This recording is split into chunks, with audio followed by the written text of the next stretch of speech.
Hi friends, welcome to Mac Labs YouTube channel. Today we are discuss about divisibility rule of 9.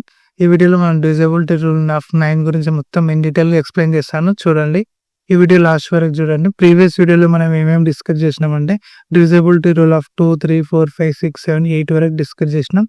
ఒక్కొక్క వీడియోలో ఒక్కొక్క divisibility rule పూర్తిగా explain చేసిన. ఈ వీడియోలో divisibility rule of 9 గురించి ఇన్ డీటెయిల్ గా ఎక్స్ప్లెయిన్ చేస్తాను. ఈ వీడియోని లాస్ట్ వరకు చూడండి. ఇప్పుడు మనం divisibility rule of 9 గురించి డిస్కస్ చేద్దాం.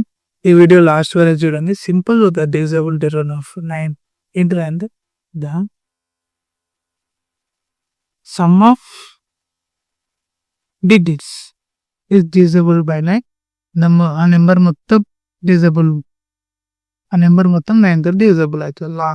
ఇప్పుడు సమ్ ఆఫ్ డిజిట్స్ ని అది ఎంత పెద్ద నెంబర్ అయినా సరే దాన్ని మొత్తం సమ్ చేసినాం అనుకో, మనం సమ్ చేసిన ఆన్సర్ 9 తోటి డివిజిబుల్ అయింది అనుకో, అది ఆ నెంబర్ మొత్తం 9 తోటి డివిజిబుల్ అవుతుంది.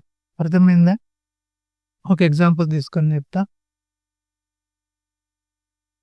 ఇప్పుడు ఇదండి 945.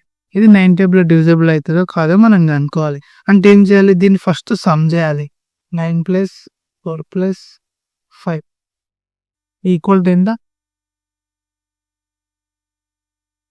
80. 18 ఏంటిది? 9 టేబుల్ తోటి ఈజీగా డివిజిబుల్ అవుతుంది. 2 అట్లా 945 కూడా 9 టేబుల్ తోటి డివిజిబుల్ అవుతుంది అని అర్థం. అర్థమైందా? ఈ వీడియో ఈజీగా ఉంటుంది. 9 డివిజిబిలిటీ రూల్ ఏంటంటే ఎంత పెద్ద నెంబర్ అయినా సరే దాన్ని సమ్ చేసిన ఆన్సర్ 9 టేబుల్ తోటి డివిజిబుల్ అయితే ఆ నెంబర్ మొత్తం 9 టేబుల్ తోటి డివిజిబుల్ అవుతుంది అని అర్థం. ప్రీవియస్ వీడియోలో మనం divisibility rule of 2, 3, 4, 5, 6, 7, 8 వరకు డిస్కస్ చేసిన. నెక్స్ట్ వీడియోలో divisibility rule of 10, 11, 12 డిస్కస్ చేద్దాం.